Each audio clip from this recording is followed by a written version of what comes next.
Okay, we'll call the meeting to order, and we'll start with the Pledge of Allegiance. I pledge allegiance to the flag of the United States of America and to the republic for which it stands, one nation, under God, indivisible, with liberty and justice for all. And we'll go on to a roll call.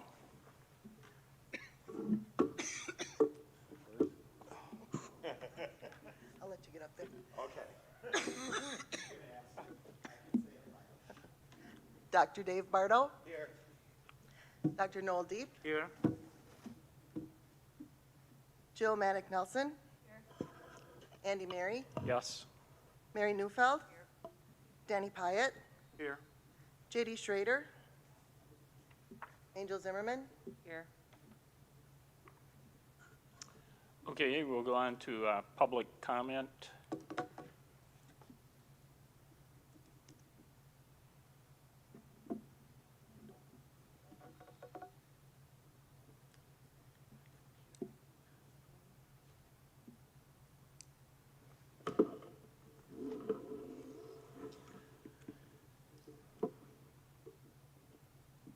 Okay, the first person is Roy Deek.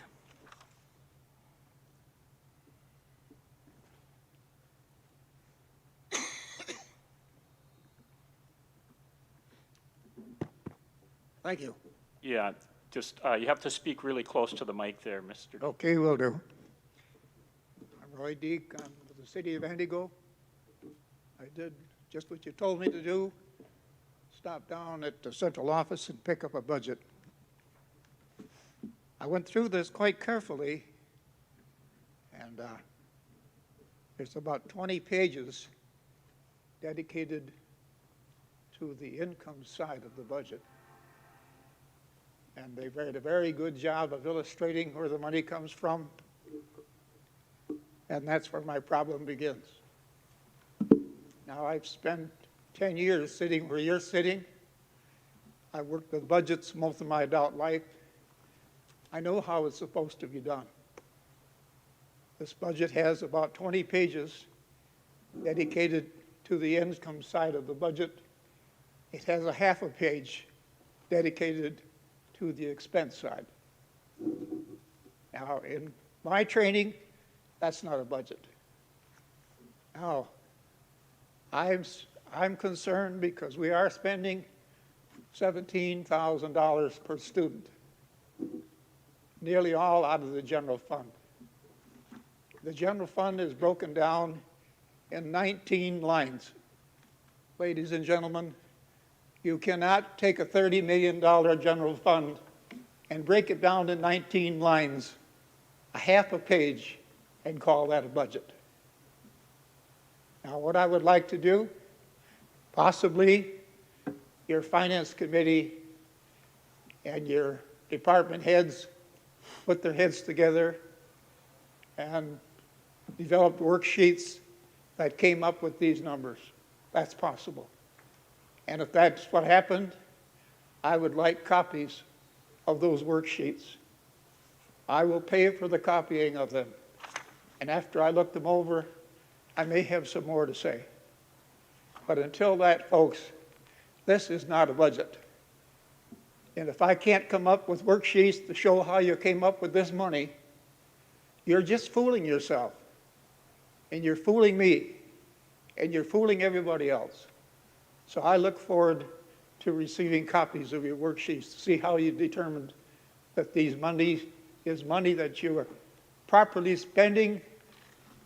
Maybe you need to do more, maybe you got to spend less.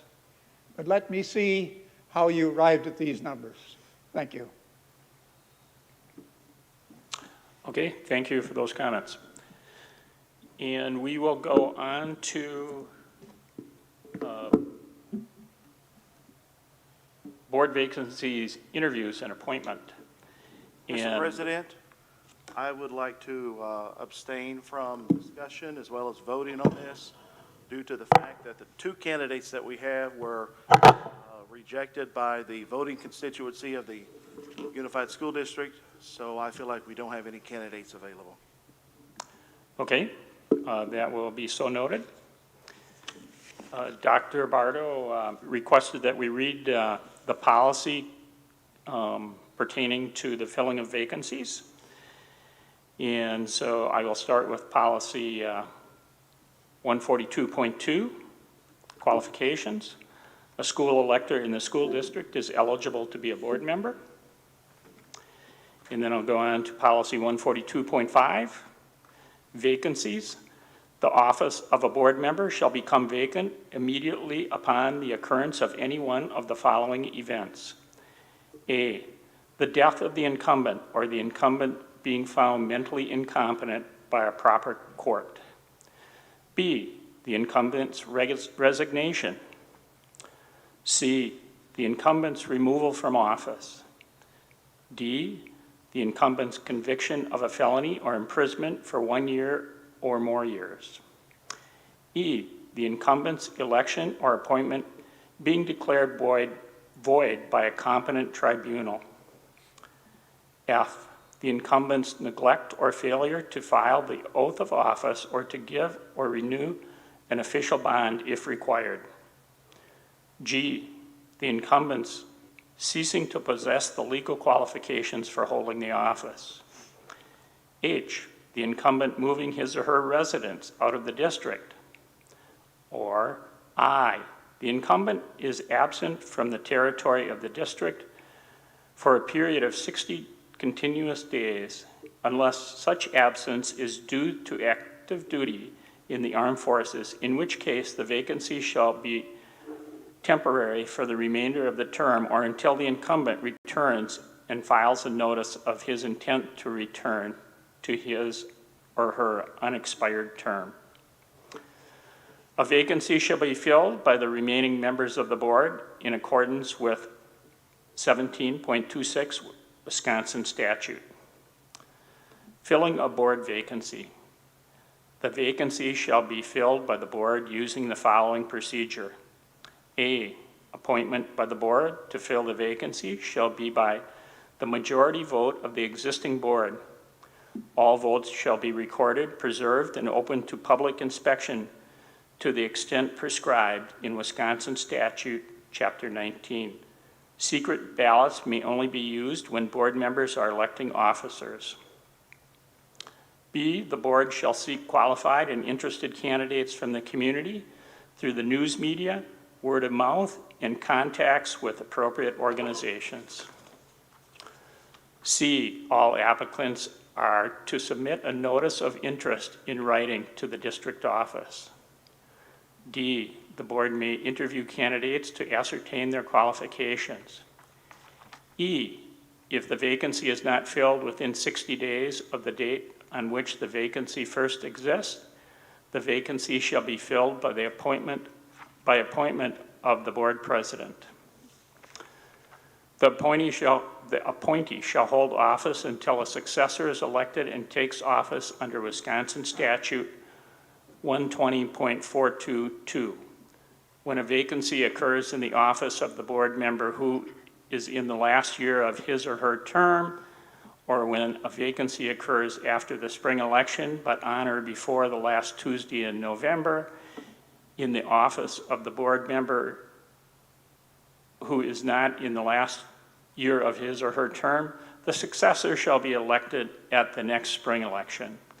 When a vacancy occurs after the last Tuesday in November and on or before the date of the next spring election in the office of a board member who is not in the last year of his or her term, the successor shall be elected at the second following spring election. Elections to fill unexpired terms shall be held simultaneously with the elections for the regular terms. Okay. Thank you. And with that, Thank you. you're welcome. But I'm also going to abstain.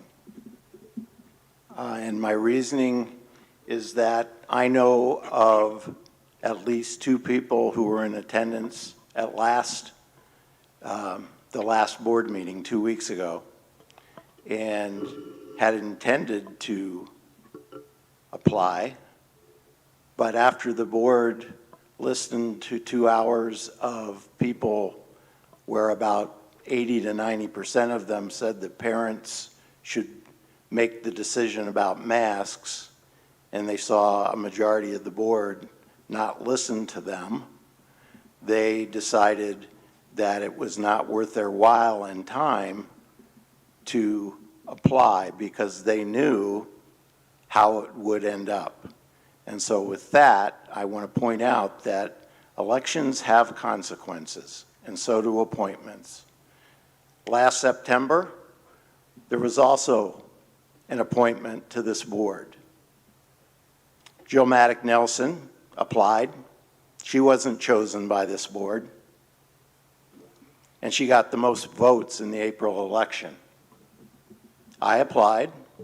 I wasn't selected, and I have a one-year term. And the two people that are here tonight, they came in 6th and 7th. And yet, one of them will be back on the board starting in about 20 minutes. Okay. We will move along to the interviews. You have both of the candidates' letters of applications, and I think we'll just go ahead and start with Mr. Boldlake. Questions?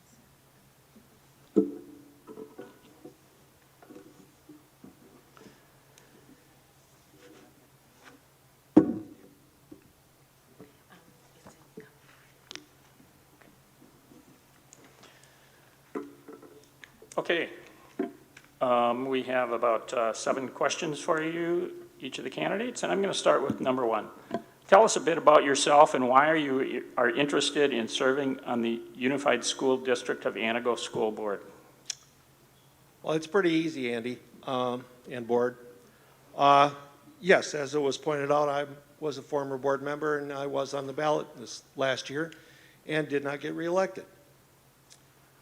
But I'm still interested in serving on this board because I believe education is the cornerstone of this community.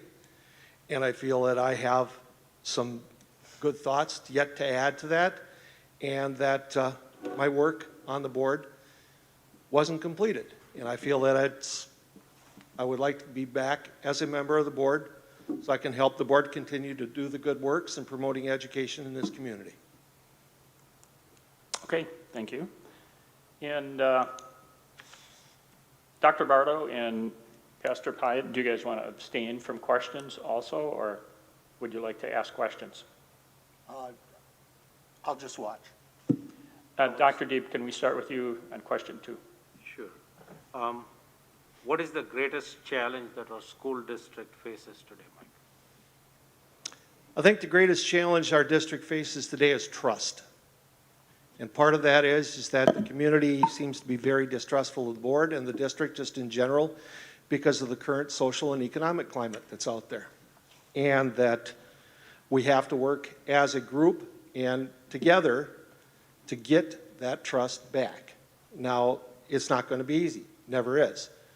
But we're going to have to learn to work together to put some of our personal and political differences aside and do what's in the best interest of education for the students of this community. Mary? Mike, what role does a school board member have in supporting student achievement? I would say the role that the board member has in supporting student achievement is to work with administration and get their thoughts, their priorities expressed to administration through the proper channels so that administration can take the directives through policy or whatever mechanisms are out there to increase student achievement. We realize that our students are not achieving at the level we'd like them to, but we're working and we're taking steps to move that forward. And as I say we, I say as that as a community, because for the years that I did sit on the board, that was always the focal point, although it never seemed to be going in that direction because there was always 37 different things pulling you in every different direction. but it should be that working with administration and putting your trust in administration to put forth the right academic standards so that we can have improved student achievement. Angel. What does the phrase "create public opinion" mean to you? I think if you're going to create public opinion, you have to look at things in a very logical, common sense manner. You have to approach things that they have to make sense. And a lot of people at times will, as a previous speaker said, didn't understand something. And I think maybe it's our job as a district and as a school board to put forth information that people can understand and people can disseminate, and that will, in fact, help to create public opinion in a more positive light, because that'll give us the opportunity to make them knowledgeable as well. And Jill? What is your vision for community engagement? I think the board does a pretty good job already of community engagement. Quite frankly, I think the members of this board are out in the community. They don't shy away from any questions from what I can see. And when people come up and want to offer you an opinion, you sit there and you listen. You understand. It doesn't necessarily mean that you can do anything about it right at that moment, because you can't. As an individual, you have absolutely no power outside of this meeting room. But as a board, you have to have a united opinion, and that opinion needs to get out into the community. You need to work together as a unit to get that out there. So if you're going to engage the community, whatever your personal point of view is, whatever the board decides, that is the opinion that you need to put out. Pastor Pyatt? I'll pass. You're going to pass. Okay. School board meetings all over the country have turned contentious in recent months. While we all agree dissenting opinions are acceptable and commonplace, how would you weather the hostility and rudeness exhibited in our own community? Interesting question. The same way I approach life. You are courteous to people, you stop, you listen, you give them the time of day. Your opinion may not agree with them, and that's fine. You're allowed to have a different opinion. But you don't have to get nasty about it. And neither does the community, as far as I'm concerned. What we need to do, and what I personally would do, is I'm fortunate. I have a very flexible personality in that regard. I take a lot of criticism a lot of different places. My daily job, I'm a warranty service clerk. I have people ticked at me every moment of every day. The guy picking up the other end of the phone wants to yell at somebody. He gets me. But you know what? I don't take it personal. I can't. And it's the same thing that happens with this. You can't take it personal. This is school business. They're going to, because you're on a board, people will come after you. But you have to be able to weather the storm and use your abilities to do that as best you can. Okay, and your final question is, what characteristics or attributes do you have that would make you an effective board member? I would say that I'm fairly level-headed, that I use a lot of common sense. I think about what I say before I say it. At times that can get in your way, but that's all right. But I think you have to have an even temperament, and I believe I have that. And I believe I have the ability to communicate and get the wishes of the board out to the community and do that in a respectful manner. And I think that's, plus my experience on the board, I've spent some time, my first couple of years I was on a state committee setting up policy and resolution. So I have some knowledge on board procedure and board policy, and I think that could possibly be an asset to the board. Okay, thank you. Thank you. And Mr. Wayne Gagnon?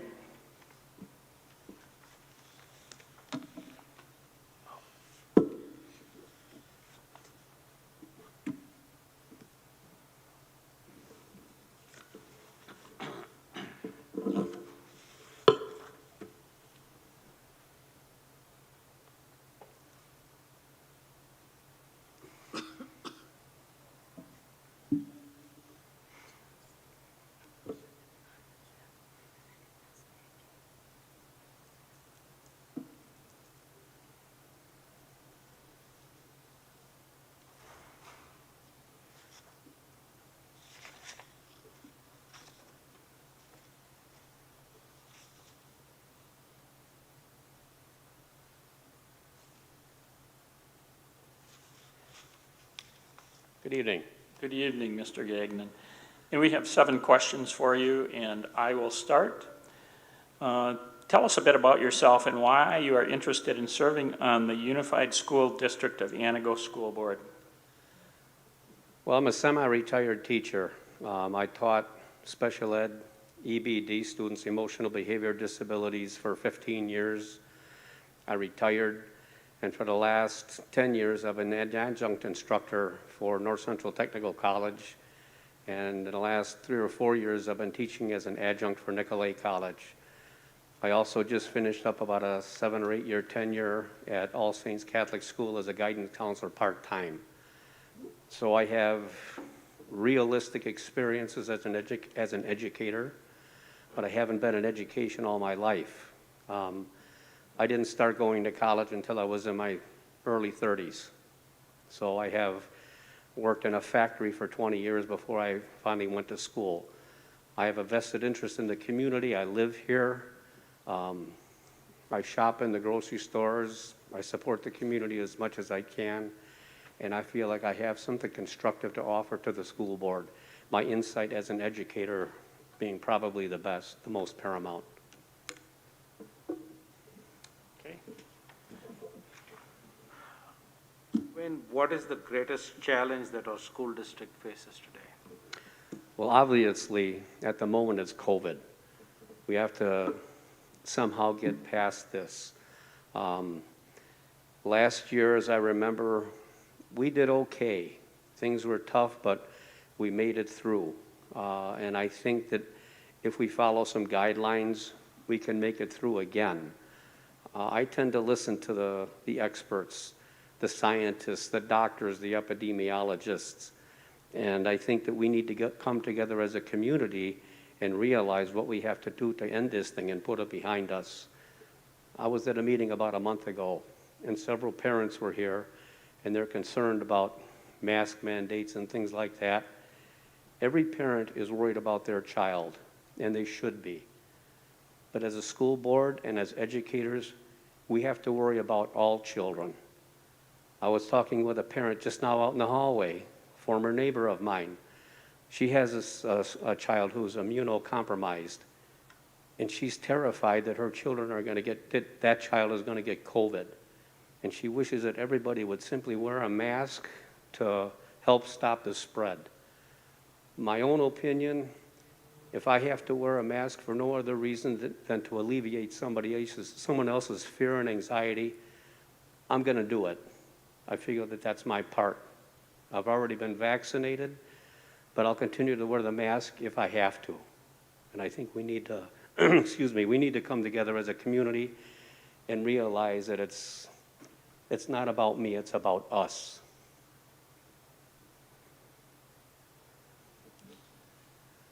Wayne, what role does a school board member have in supporting student achievement?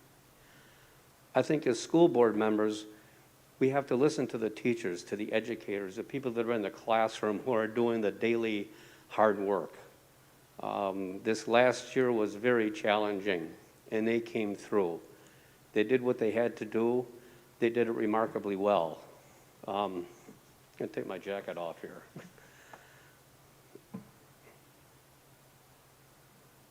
When I was working in March of 2020, when COVID first started, I was working as an adjunct for Nicolet College and NTC, like I said, and I had to transition from in-class to virtual. And I didn't have it nearly as rough as our teachers did in the high school and the elementary schools. But it was still a challenge. My classes are a lot smaller. It's not nearly as intense, but I can understand what they went through because I went through it. And I think we need to listen to the teachers, to the people who are in the classroom every day doing the hard work. They know more about what's going on in education in their classrooms than any of us ever can. And we need to listen to them because they're there. They know what they're talking about.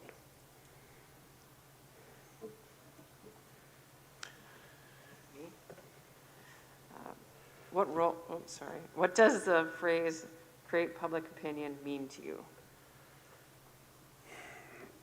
I think social media has a lot to do with, quote, creating public opinion. We have to be careful what we see or what we listen to and read. We have to try to get all sides of a story. There's a concept that I learned in teaching my communication classes, selective research, selective memory.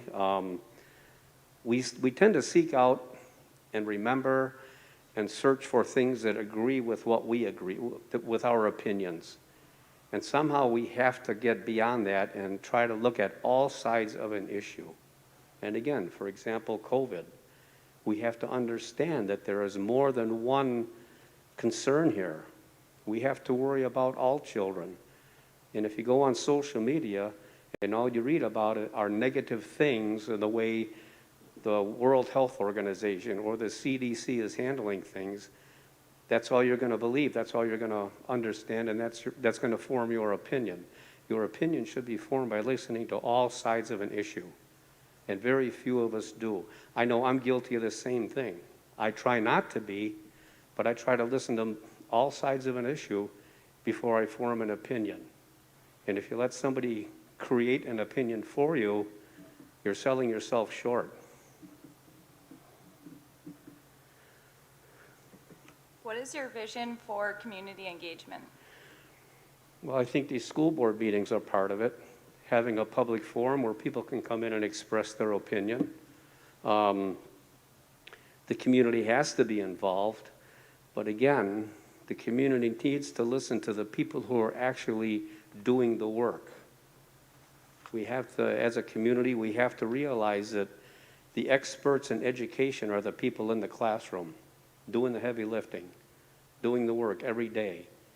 They're planning lessons, they're grading papers, they're contacting parents, they're doing everything they can do to make sure our kids get a good education.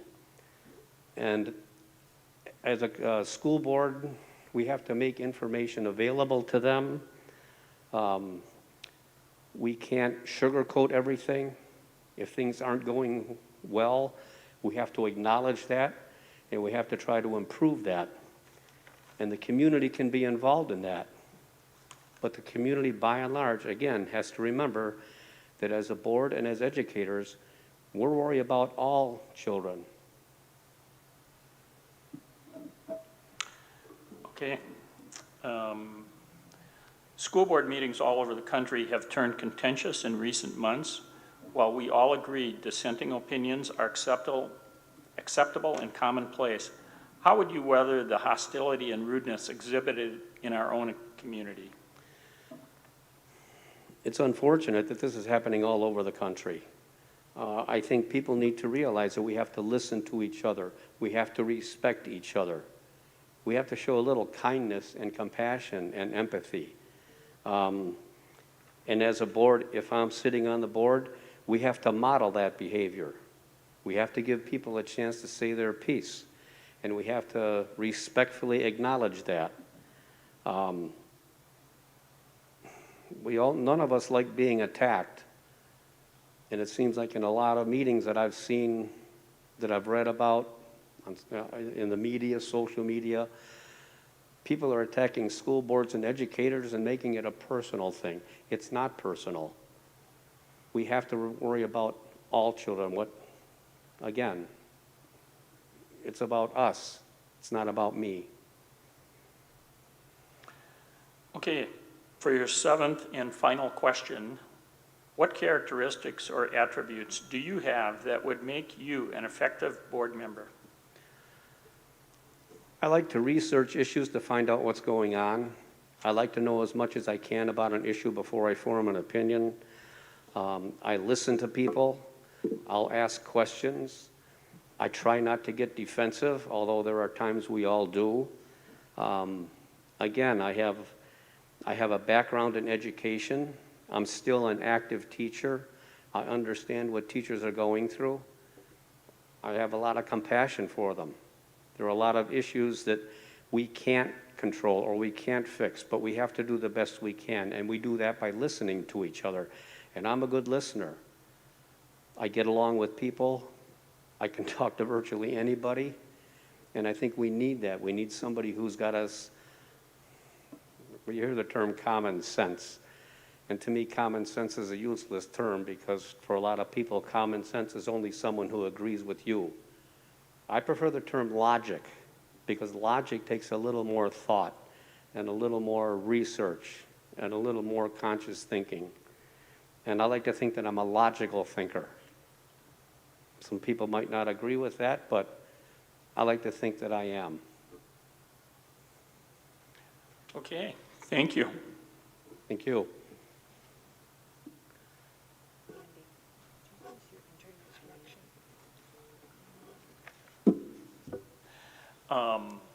We're going to go ahead and vote, so you can either wait, I guess you can wait in here. Sure, thank you.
Do you want them read as they were voted? I didn't get that. Do you want them read as they were voted? By whom, or just the results? We just want the results. The results are 3-2 for Wayne Gagnon. Okay, well, welcome to the board, Wayne. Yeah, I did not find it. Yep. You can come up and have a chair.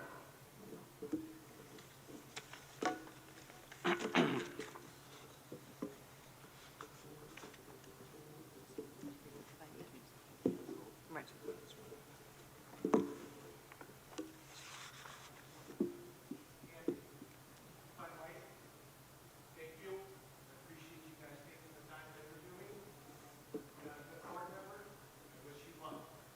Thank you.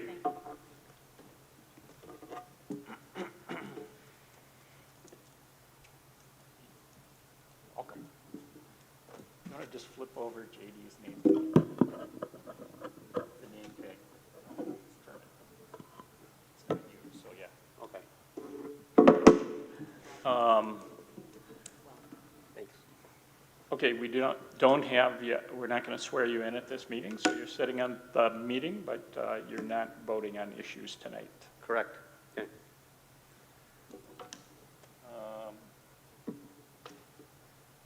And we'll go on with the COVID update and possible action. Okay, so the dashboard was last updated yesterday, and everyone has access to that on our website. District-wide, we are at 0.91%. It had reached 1% earlier in the week, so it has slipped back down. Currently, we have 18 active cases for students and 2 for staff. Rachel Tassler couldn't be here tonight. She and Darlene are working to make calls quarantining the first class of the year at West. As you know, on the board, we've had to quarantine classes at both North and East already, and our 6th grade was hit the hardest out of any grade level at the secondary schools. So tonight I have a few updates. One I would like action on, but I'll begin first with just a notice that I received, as I do every year, from Sheila Ryan, Langley County Health and Social Services. We've always offered the flu clinic in our schools and have for several years. And an assumption I would make is that we're okay to do that again but I did want your acknowledgement of that because you chose last time, well, we didn't vote, but we didn't have consensus to not have a COVID vaccination clinic. But I certainly would like to offer the convenience of the flu clinic to our families again, as we have in recent years. So does anyone have concerns about that? Okay, thank you for that. The second piece I would like to ask for action tonight, and that's why we posted it again. It's the safest way to have COVID update and possible action. And that has to do with taking temps at the middle school. I found myself last meeting so focused on the numeric information for the positivity rate that I didn't zero in on taking temps at the middle school. And we didn't last year. So we have been, because that was board action, at the middle school. We had to scramble a bit to prepare, but it worked. We've been taking temps grades 4 through 7 daily. So far, one child showed a bit of an elevated temp, but then we're instructed, wait a few minutes, try again in case, you know, it's something unusual, and that's exactly what happened. She was not, her temp was not elevated 5 minutes later. So it hasn't produced any kids that we should take a look at and, you know, possibly work with to send home. So I would like the board to make a motion and hopefully pass the motion that we can discontinue taking temps at the middle school effective tomorrow. Did you check with our medical advisor if that is okay? We did. Yep, absolutely. When we look at temperature taking, I don't think we see any clear benefit, and the research doesn't really support necessarily temps at that level. Students can usually let us know that they're sick, whereas with the younger grades, we've continued primarily because they often have less awareness, and even in regular times, you know, they don't always know that they're not feeling well. So I think that's a very reasonable step to take, to not take temperatures at the middle school. Okay, then I'd like to go ahead and make that motion. Second. Okay, we have a motion and second to discontinue temperature taking at the middle school. Second. Oh, I thought we had a second. Yeah, Jill did. I seconded it. Yep. Jill? Jill. Any further discussion on the motion? Can we probably still encourage the students and the parents to maybe just check the temperatures at home before they come in case they're running a fever, just so they notify someone? Not a requirement, but just a request. Okay. Thank you for that. I think we'll vote on that before we move on. Yes. All those in favor? Aye. Any opposed? Okay. Thank you. I also wanted to provide the board an update on my PAC meeting, it's called, where all CISA 9 superintendents get together. That was last Friday in Tomahawk. There are 22 districts, all were represented because it's the first time we had met in person in well over a year. And so there were a few things that we discussed. The most, I would say the most traffic on any discussion point came with quarantining, because districts had already made up their minds regarding masks, and like us, many districts have masks as recommended. So that led us to quarantining, and I just wanted to share that 20 of the 22 districts are doing what we are, and that is following local public health guidelines, which in turn follow CDC and Wisconsin health guidelines. The two districts who are not, though, did talk a lot about not following up. So if a student who's a freshman is told to quarantine and nobody at home follows up and he reports to school, nobody in the district is then saying you can't be here. The advice we got from Boardman Clark attorneys who always join us at CISA 9, I did reference briefly last time, but it was more specific. And basically, they don't recommend that in light only because if a district chooses to ignore those guidelines, we could lose our statutory immunity and discretionary immunity. I tried to think of that word earlier today and I couldn't. It's discretionary. Because litigation is kind of bubbling up on both sides of the issues. Certainly, we're not facing any litigation here, but their advice directly to those two districts was to reconsider. So that's what I wanted to share regarding the PAC update.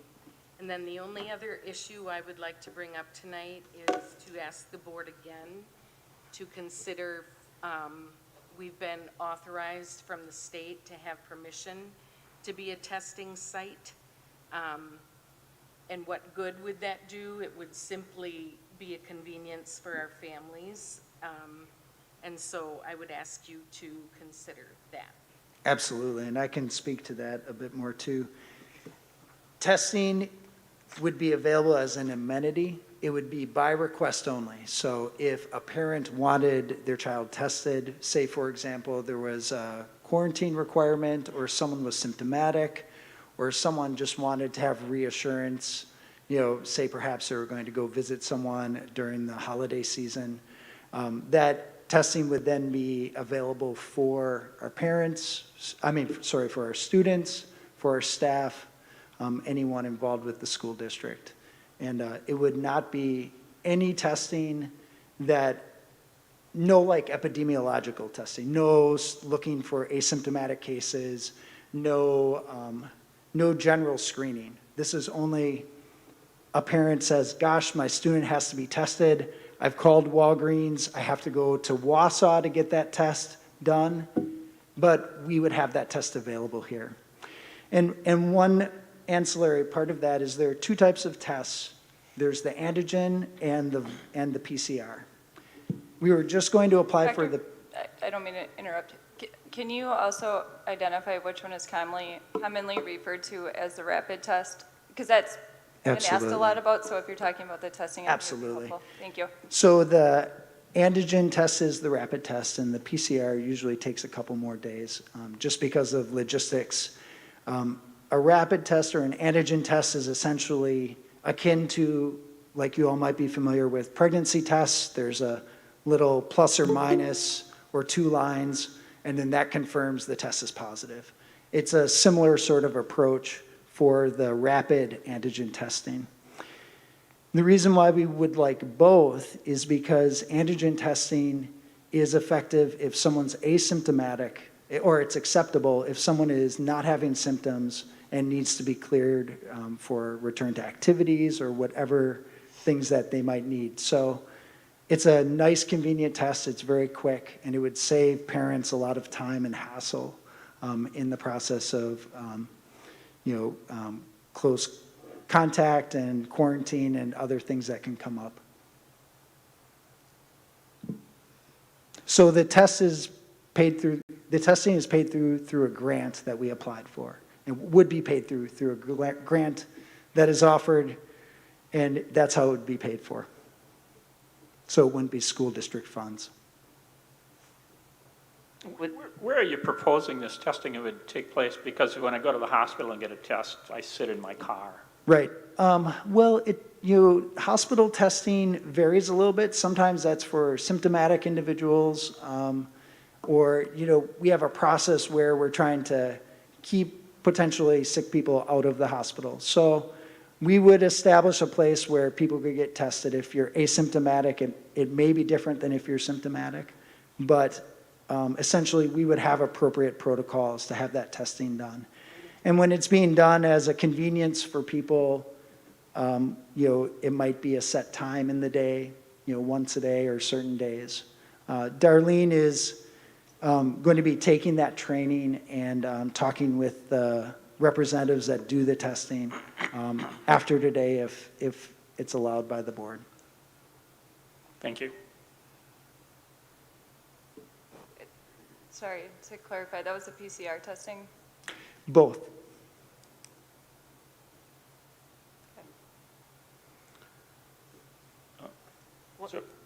What about, so luckily my son's class got quarantined on day 4, I think.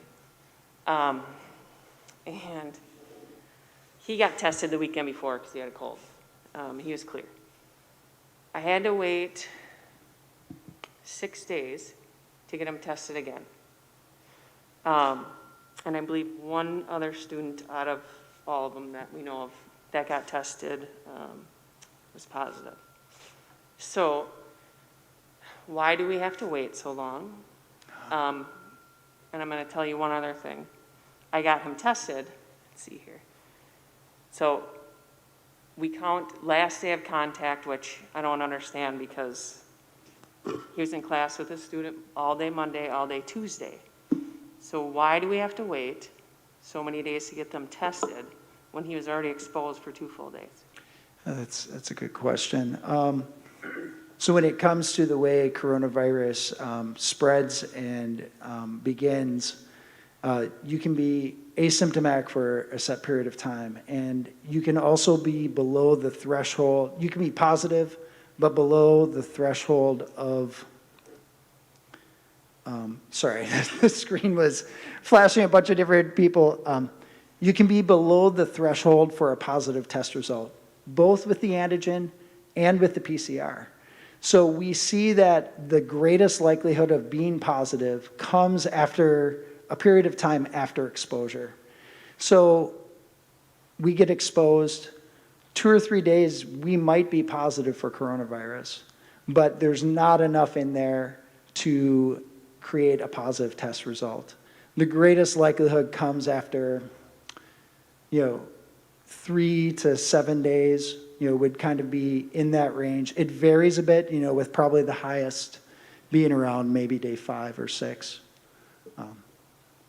I'm looking at Dr. Deep to confirm that with me as well. And Angel, to the point about the last exposure, because it's possible that you and I might be in contact on Monday, but maybe you did not have enough of that viral load in your nasopharynx to cause that spread to me. So that is why they look at the last exposure. And it's the same reasoning that you give when the request to quarantine people is, even though you may have been exposed to them yesterday or the day before and you're in school today, maybe one of those children who was exposed 2-3 days ago might be in that stage where they are able to spread it to someone else today. That's why there is a hurry sometimes to try to get people out and get them home. I know it's a great inconvenience to the parents. So it's based on the data that we have so far, based on all the scientific studies that have been done and the epidemiological data that has been made available. And it could change. Yeah, absolutely. Just to note as well, last year when we were masking, we had 0 student-to-student or faculty, staff to student, or vice versa transmissions in the schools. This year we've had 3 cases, possibly others, but 3 that we can pretty closely definitively point to as student-to-student transmission. So we're 10 days in. We had 0 last year, 3 already this year. Just actually as a side note, like 10 minutes before I came here, actually my neighbor is one of these people whose child got the infection from another student. Clearly neither of those kids' faults. And, she called me up. I'm not her doctor, but she's my neighbor, and she was really low on oxygen. And so I said, you've got to call the ambulance. So she did that. And while I am walking out to my car to come here to this meeting, she's getting in the ambulance. And, and she's saying, check up on, the rest of her family all has coronavirus. from a student here who was not wearing a mask because we do not have that mask policy, transmitted that coronavirus to them, that whole family. And they do not go out, they stay at home, they're pretty, they keep things close to the vest. And, and as she's getting the ambulance, I was just talking with her, telling her that she's going to be okay. So I hope she is. But I just tell you all that story because your policies, our policies collectively, have consequences on the lives of people here. They are real people. Now, probably her kids will be fine, physically, like coronavirus doesn't hurt them necessarily, that much. Again, most children do fine. But it's, I just thought, how strange, what a world that we live in. Like, I'm headed to a school board meeting, and this is happening right at this moment. I just thought, it's just a remarkable thing, and I just wanted to share that with you all. There was a big study that came out. I know that a number of concerned advocates for not wearing masks last time did ask for randomized control trial. And they said, where is a good randomized control trial? And so there is very good news that a very good trial was done, and it did demonstrate benefit, primarily from surgical masks. There was limited benefit from perhaps not surgical masks, but the wearing of masks did significantly, did produce a significant benefit. So I appreciate you all taking the time to hear that, and I know that you take your responsibilities seriously in this regard. Yes, and I would share too, in terms of the study, to reiterate that the cloth mask does very little for the protection, and the majority of students are wearing the cloth masks. Well, I would advocate for surgical masks if we resume masking, based upon the evidence and benefit of that study. Yes, I feel like that's an important piece of that study to point out, given that the students are wearing cloth masks, Yes, absolutely. Can you, I know that there's been a lot of questions specific to how do you determine or differentiate student to student or staff to student transmission, and how do you rule out siblings, parents, that they didn't get it from. Yeah, so I said likely student to student transmission because it can be difficult to absolutely rule that out, but in terms of when contact tracing is done, asking about other close contacts, other sick individuals that people have been around. And so, if someone hasn't been around anyone they can clearly identify, and then a student, is the main person who gets sick, and then other people get sick after that student, we make the effort to try to identify other possible cases. So did this family go to a big gathering the weekend before? That would have thrown that into question, but they hadn't, or, are there things that not this family, but other individuals, like other contacts that they have, other people they know who are sick that maybe aren't tested? So when you talk to those individuals, you ask them, and you get a picture of who their contacts are. It is true, though, most or many of the close contacts last year were primarily family, and so that's usually a pretty obvious one, like a kid gets it from an older brother or a family member. So, so that's how we do it. You ask questions. You try to identify potential other individuals that they might have come in contact with, to see, and if they had said, if they say, oh yes, we're around people, other people are sick, you can't really call them a student-to-student transmission then, because there's other potential for transmission there. Okay. What would be the feedback on PCR testing once the FDA doesn't recognize, or the CDC doesn't recognize it as under the emergency use authorization? I'm sorry, you're gonna have to explain that. I don't know what you mean. So when the CDC no longer utilizes it under the emergency use authorization as a form of testing. So after December 31st, withdraw the request, the U.S. Food and Drug, FDA, will withdraw the request for the emergency use authorization for the PCR.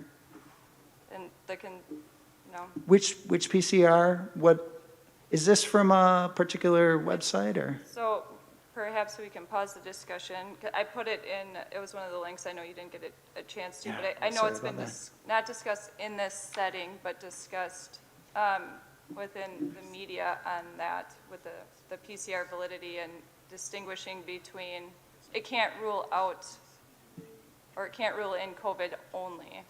So once the results, Wait, PCR testing? yeah, I think you're misguided, Jill. PCR testing is incredibly sensitive test that when you have the DNA or RNA that you are looking for, it is incredibly accurate. It doesn't pull in flu or other viral illnesses. It pulls in just coronavirus. Every one of us has a fingerprint of genetic material, in our case DNA, that is unique to us. If I PCR test or if I try to amplify that DNA, it'll be specific to me. So the coronavirus has a very specific, what we call genome, and we can make tests that are very sensitive for it. Antigen testing isn't quite as good, it's not quite as sensitive, and there can be some false positives, but PCR testing is almost never a false positive. I say almost never because scientists say almost never, but it's about as close to never as most things get. okay, thank you. Does that make sense? Sure, yes, And to speak to your point about FDA, the FDA is a regulatory agency. They have regulatory requirements for medical devices. They authorize or unauthorized medical devices on a regular basis. They have a lot of regulations and controls. And so the testing for PCR was initiated, and they didn't go through the typical procedure for getting that testing passed. Actually, there's a lot of people who say that testing and devices should be deregulated more, and there can be an argument made for that, because PCR testing is a 30-year form of testing that is recognized by every valid scientist, doctor, clinician doing testing. So I think what you're looking at is something that has to do with government regulation and has very little to do with the actual practicalities of doing testing or other things like that. Okay. Anything else?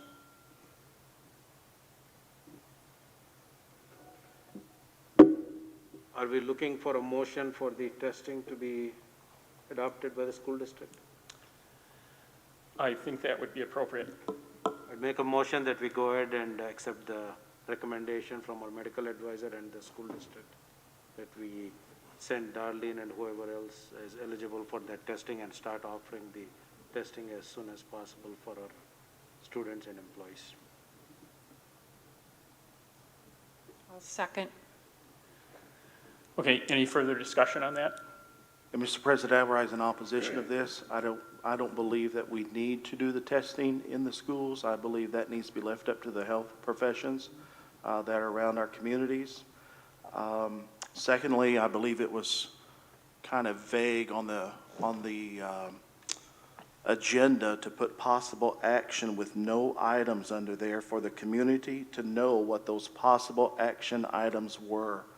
So in light of transparency, here we go again. We're not being transparent to the community to let them know what possible action items are.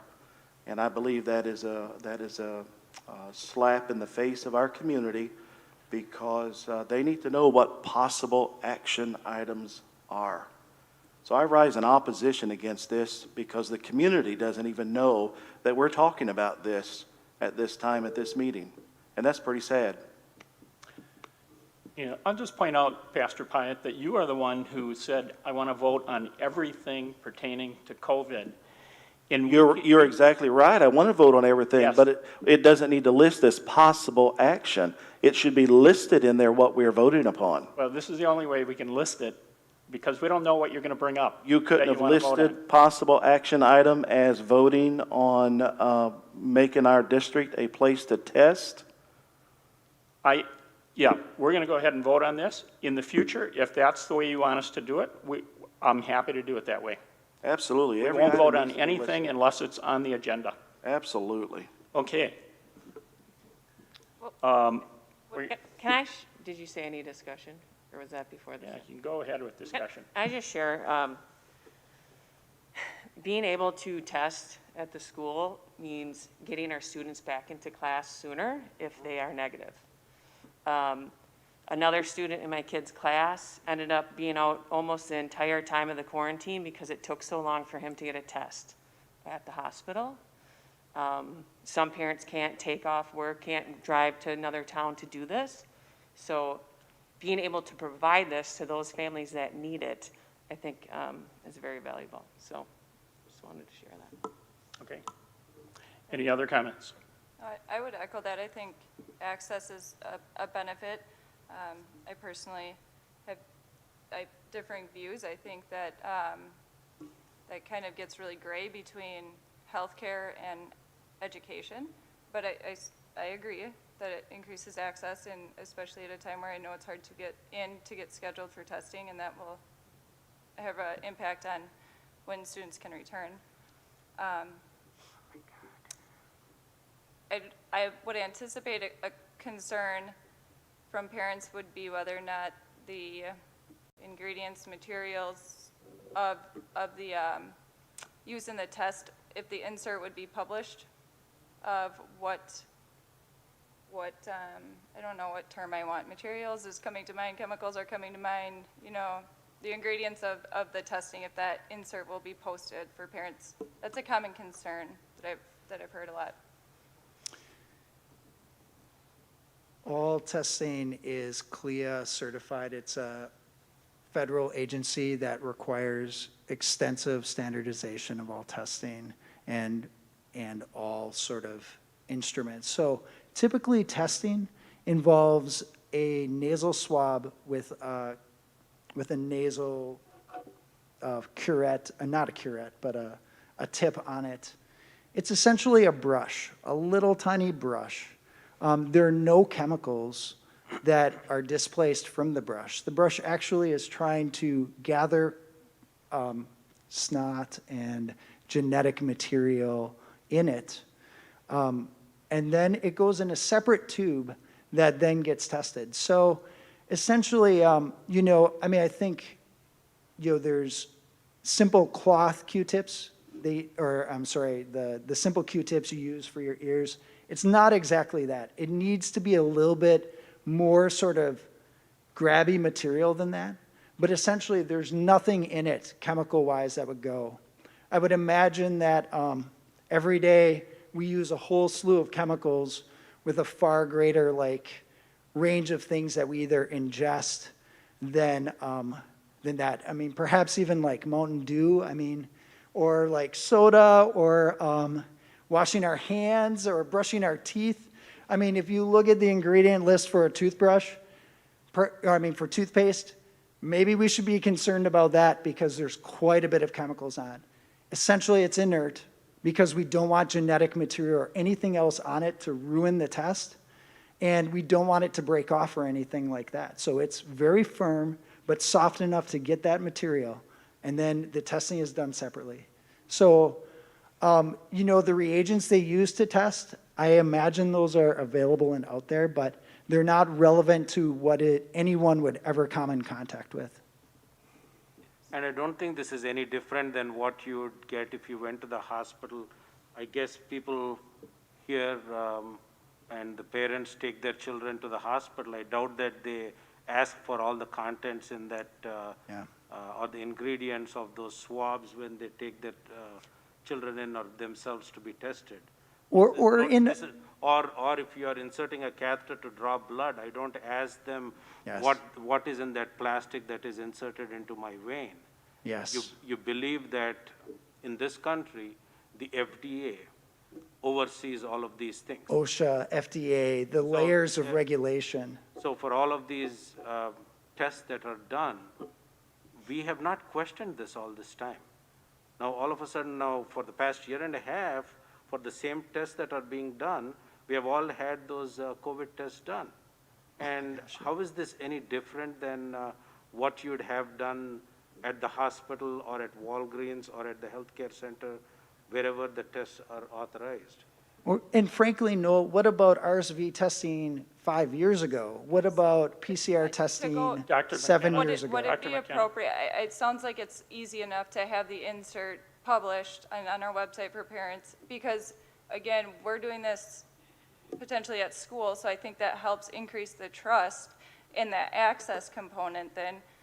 So it's not a debate, just simply it reassures parents, because they're not there. I guess what I'm pushing back on, Jill, is that this sense that there are chemicals in a nasal swab that we don't want to have anything on so that we can collect genetic and DNA information. The same swabs that we have used since I was a medical student 12 years ago, and longer than that now, that really none of that has changed, except there are sources on the internet that claim that there are things in them. And so what we need to do as a board and as a society is push back against claims that are just factually, they're just deeply, incredibly wrong. They are just not correct at all. And so I think that, like, you have that responsibility as a board to do that. I'm sorry, I don't, yeah. Dr. McKenna, can I suggest as a compromise here that We can publish all of that. I don't think we have to publish it, but can it be available when people come and they would say, can I read the flyer before I do that? Absolutely. And Okay. that's why I think publishing could be very helpful, because then they have that access instead of in the moment need. You have that available to you ahead of time. You could review it, and then a parent could make an informed decision if they have to Julie, give their child. we can put that somewhere on the website. Absolutely. Yeah, okay, no problem. Thank you. Okay.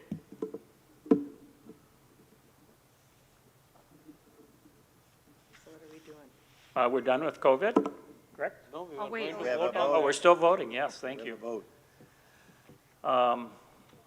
Okay, this can be a voice vote. All those in favor? Aye. Any opposed? Aye. You just record that as Pastor Pyatt and Joe, you voted no. Everyone else voted yes. Let's just do a voice vote, please. We just did a voice vote. You want to do a roll call vote? Roll call, thank you, I'm sorry. Go ahead, Pardo. Mary Kay. Yes. Deep, Yes. Maddox Nelson, No. Newfeld, Yes. Hyatt, No. Zimmerman, Yes. Mary, Yes.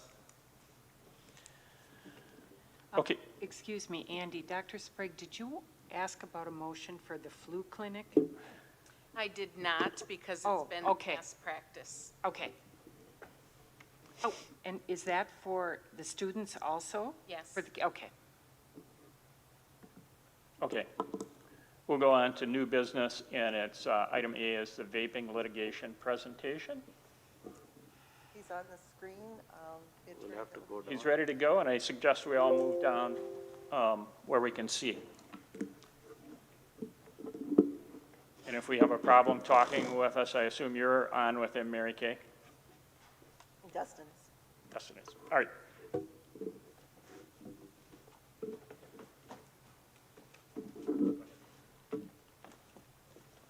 only one sitting here?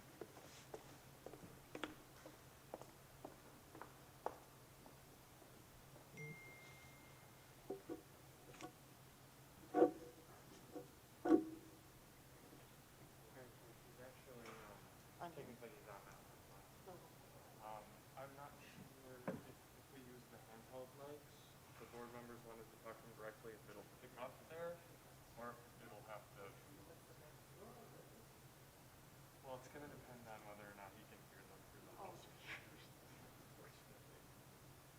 Can you hear us? I can hear you right now. Okay.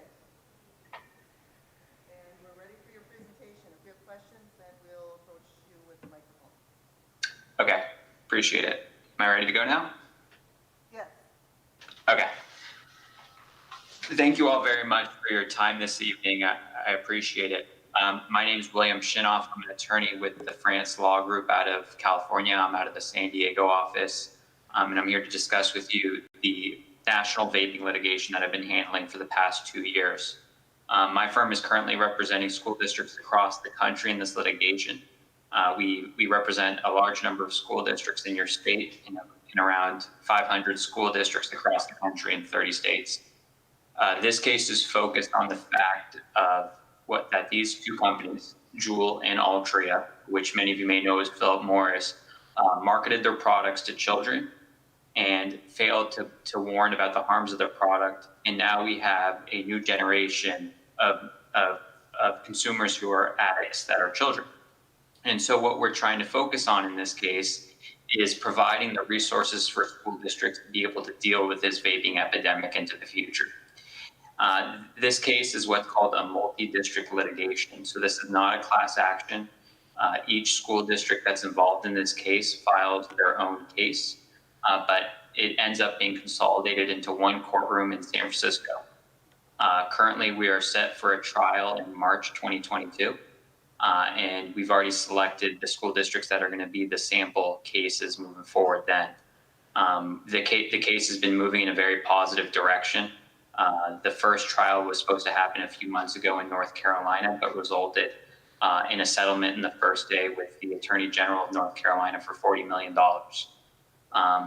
What we're looking for the financial outcome, what we're looking for each school district is a focus on trying to deter vaping on campus, supporting our students, and educating our students. So what we're looking to deter vaping on campus is by getting districts the funds to install vape detectors. For those districts that have been able to do it, they've seen that it's worked. The issue is that vape detectors are a very expensive project for school districts. They can cost anywhere between $3,000 to $5,000 a bathroom. So that can add up pretty quickly when you decide to put that in all your bathrooms, and sometimes, if necessary, in your classrooms. Due to the high numbers of kids that are using this product, we also know that this is not something we can cure overnight. So what we're looking is to provide a number of years of funding through this case. We're also looking to be able to fund districts, be able to hire additional staff for supervision purposes, because more eyes will help deter students using the vaping device on campus. We also want to help support students. We now have students that are addicted to nicotine, so we want to provide the opportunity for school districts to hire counselors that have a background in addiction. Finally, and what I believe is the most important, is we're also getting funding for education through this case, because unfortunately, as I said, due to their marketing, if you go and speak to students, 90% of them will say it's flavored water. They don't understand the harms of this product. So we need to be able to educate the students that are using it, and those that unfortunately will be confronted with it at a very young age about how harmful this is, and also to educate parents. So through that education, we will bring down the numbers of children that are using it. So that's the funds that we're looking to get for districts in this case. But not only are we looking to get funds for school districts through this litigation, but we're also trying to prevent the conduct going forward in the future by these companies. And we're doing that as lawyers through what's called injunctive relief. So we're requesting from the court a order to prohibit them from bringing back the flavored pods that really brought the children to the product, and also asking them in order to prevent them from marketing to minors, which is the same type of order that was put in place through the tobacco litigation. So that's the goal. I wanted to make this short, but I wanted to tell you the two main questions I always get from school boards regarding this case. One is the cost. There is no cost to be involved. we handle this case on what's called a contingency fee basis. So that means if there is no financial recovery, there is no cost to the district, so there is no financial risk. If there is a recovery, our fees are paid through the recovery of the district. Normally, a plaintiff contingency fee case would be 40%, but we've cut our fee to 25%, and that's how our fees are paid. The other question is the time involvement to be involved in this litigation. As this is a multi-district litigation, this is not one plaintiff versus one defendant or a number of defendants. All that's going to be required for your district to be involved in this case is to fill out a questionnaire that we submit to the court, and that should take your staff about 2 to 3 hours to complete. So the time involvement is minimal. And so with that being said, I wanted to answer any questions any of you may have.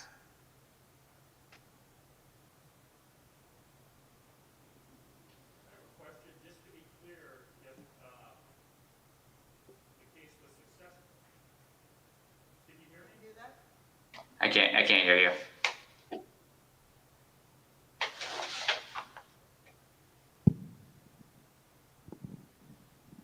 Just to be clear, if the case was successful and we have some money, is there any requirement that we use that money for specific things, or is it we can use that money as we see fit? It would be as you see fit, since you have your own case. And that's the other part that I want to make sure you understand is each resolution is going to be individual. So it's going to be up to you as the board when I come to you, if there is a potential resolution, to decide whether you want to accept the resolution or move forward with litigating. And so that's the big distinction between a mass action and a class action. But regarding any resolution or any funds you receive, there will be no strings attached to it of what you need to use those for. Our hope is that you use those for vaping related issues, but at the end of the day, that will be up to you as the board of how to spend these funds. Thank you. Of course.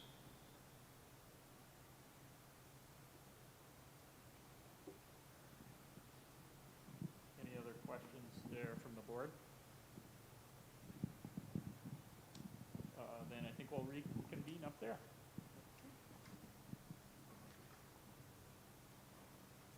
Thank you. I will be in touch tomorrow then with our decision. All right, thank you all very much for your time. Thank you.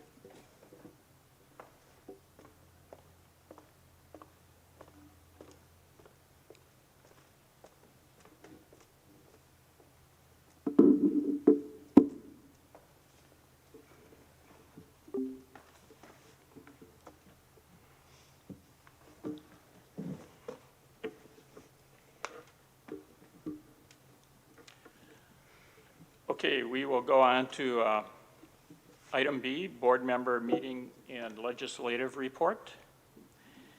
And just remind everybody on the board that next Tuesday is a community follow-up on community engagement.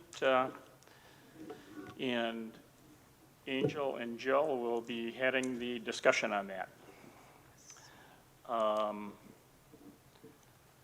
What else? The regional meetings are coming up here. I believe that's October 13th in Rothschild. Yes, I just got a notification that they will be virtual if you want to attend virtually.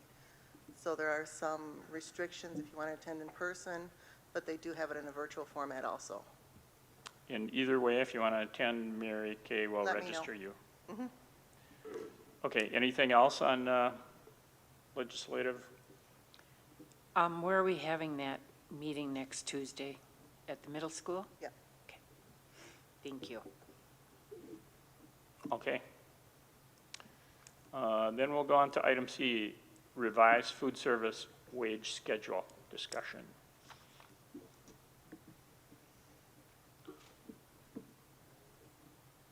Board members, in your packet, there's a revised schedule. And we looked at this last November, and we weren't able to get food service on this similar scale. We had classifications by position as well as steps for years of service. And so we had an old schedule that Sarah was modifying, and she wasn't able to place people at the low end, so she was jumping up classifications. and they had 4 steps. I think they had 4 or 5 steps. You can see it there in the handout. And we've added a 20-year step. So overall, she's streamlining the number of classifications. Essentially, it's all about being competitive in the marketplace. We know that we're about $1.50 low to our peers in food service for starting. And she conducted the survey. She feels comfortable with what we're proposing. On average, across her employees, it represents about a $500 annual increase above the 3% that we gave them beginning on July 1. Overall, it's going to cost her department, which would pay for the cost of this, between $10,000 and $12,000 annually. And we'll ask you, if you have questions, I'm here to answer them. But we'd ask at the monthly meeting that you approve this proposed schedule.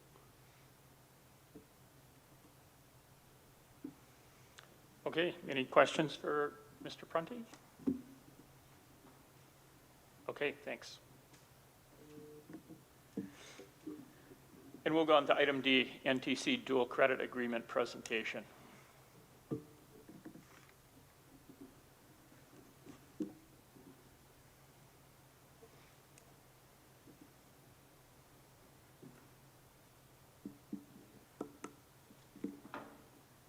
All right, good evening, ladies and gentlemen.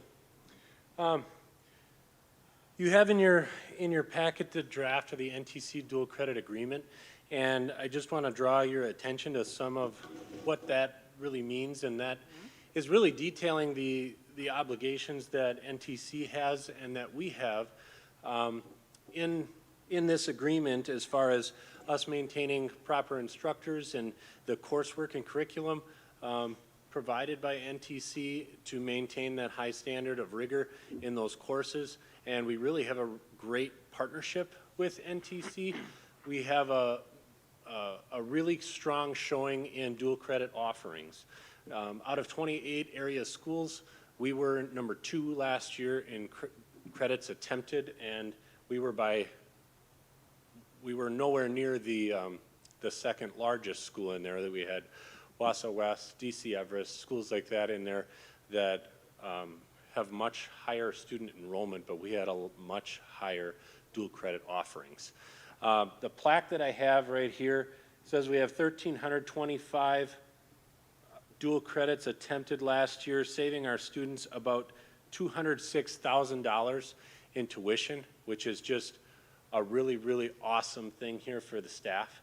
And we added that mathematics for the trades dual credits this year, so I'm looking for that number to go up as far as credits attempted. And when we get that annual report from NTC, we will definitely share that. The 2019-20 report is available online as well. But I would entertain any questions you have about the draft dual credit agreement. The couple minor changes on the teaching staff. On the back, we have some new teachers in there, as well as that mathematics for the trades offering, which looks like Applied Mathematics 1 on the sheet in your packet. So I'll entertain any questions you have about that draft. Rogers, do we share this with the parents and the students ahead of time so that they understand the benefit of those who are going on to college, how this will benefit them? We share it in our newsletter, and we share it in our junior meetings with them, so that they're aware of how they can get on that track. We've also shared the opportunity for Start College Now and the Early College Credit Program, which those juniors and seniors can get college classes paid for that we offer unlike classes to here. I also share that with the students on announcements, just so they're aware. So yes, we do. Thank you.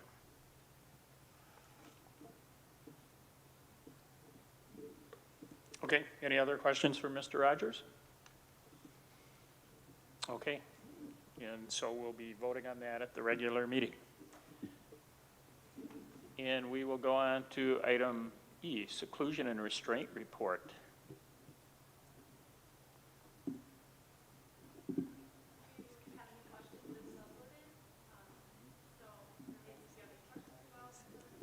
I don't know if they can hear you. The report is uploaded, and if you have questions, Heidi would be happy to answer.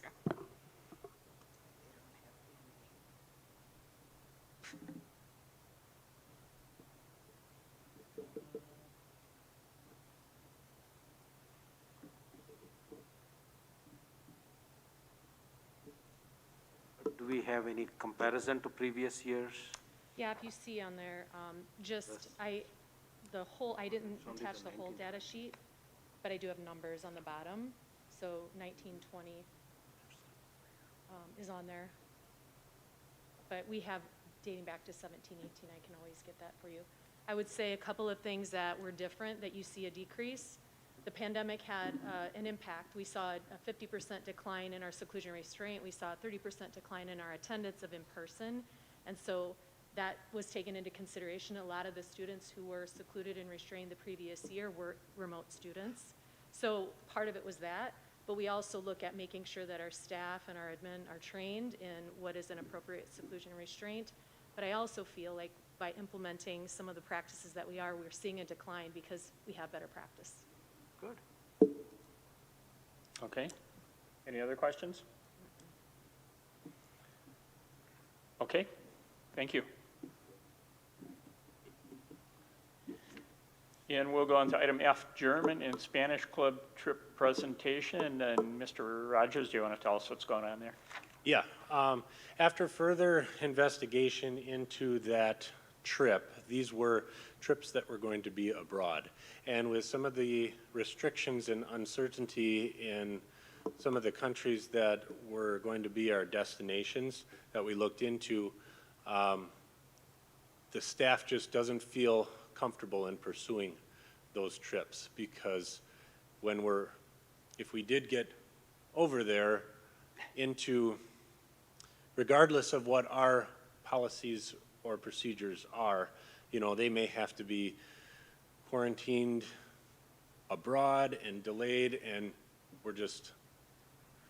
we think there's too many risks and it's too complicated to pursue at this time. Okay, thank you. And we'll go on to item G, first reading of Neola policy revision PO 7250, commemoration of school facilities. And you have the draft there. Mm-hmm. So at the board's request, if you see, it says copyright Julie 2021. This is our language that we'd like to add to Neola instead of the other way around, which is typically how it happens, so that we could capture the board's concern to make sure that as a board, on the front end, and you ultimately also approve any commemoration of facilities. Okay, any questions, comments? Okay, this is the first reading, and we could do the second reading at the next meeting, correct? Okay. We'll go on to possible action items. Item A, consideration to approve participation in Joule and electronic cigarette litigation.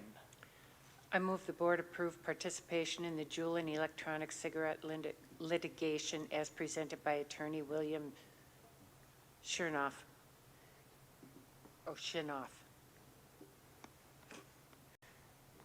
Second. Okay, any questions or comments?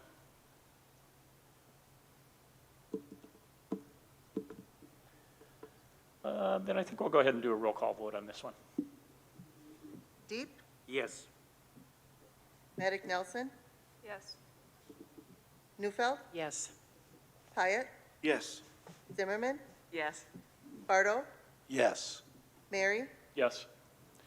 We'll go on to item B, consideration to approve FFA National Convention overnight trip.